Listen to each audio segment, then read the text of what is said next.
Hello students, कैसे हो आप लोग।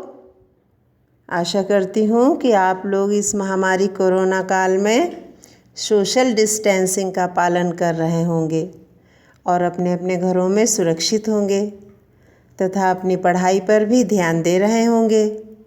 तो आइए हम इस वीडियो भाग 3 में कर्मवीर कविता के तृतीय पद्यांश की व्याख्या को समझेंगे तथा शिक्षा के उद्देश्य की पूर्ति करेंगे। तो स्टूडेंट्स, आप लोग अपनी अपनी किताबें खोल लीजिए और कर्मवीर कविता के तृतीय पद्यांश पर अपना ध्यान केंद्रित कीजिए। काम को आरंभ करके यो नहीं जो छोड़ते, सामना करके नहीं जो भूल कर मुँह मोड़ते, जो गगन के फूल बातों से नहीं है तोड़ते, संपदा मन से करोड़ों की नहीं जो जोड़ते, बन गया हीरा उन्हीं के हाथ से है कार्बन, कांच को करके दिखा देते हैं वे उज्ज्वल रतन। स्टूडेंट्स, आपको मैं बता चुकी हूँ कि किसी भी पद्यांश की व्याख्या करने के लिए हमें मुख्य 5 बातों पर प्रकाश डालना होता है,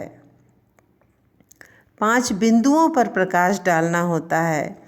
प्रथम बिंदु संदर्भ।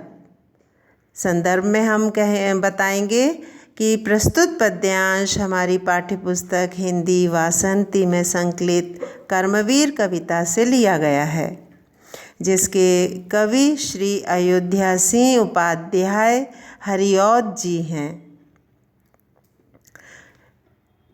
इसके उपरांत हम प्रसंग पर प्रकाश डालेंगे।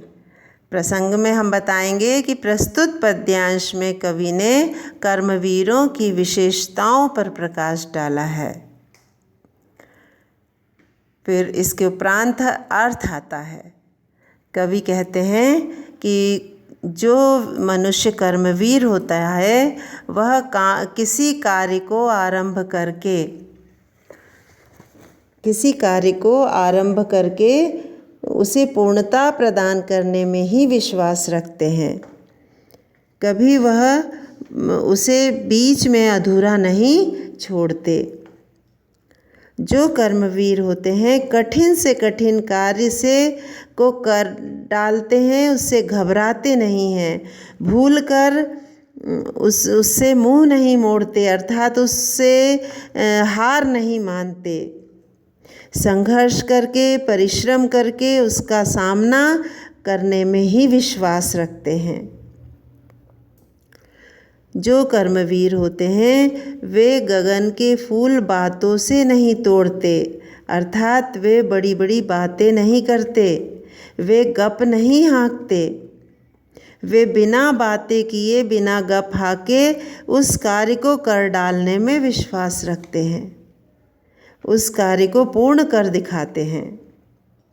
संपदा मन से करोड़ों की नहीं जोड़ते। जो कर्मवीर होते हैं वे ख्याली पुलाव नहीं पकाते, वे बड़े बड़े सपने नहीं देखते, वे यदि सपने देखते हैं तो उसे साकार कर दिखाते हैं।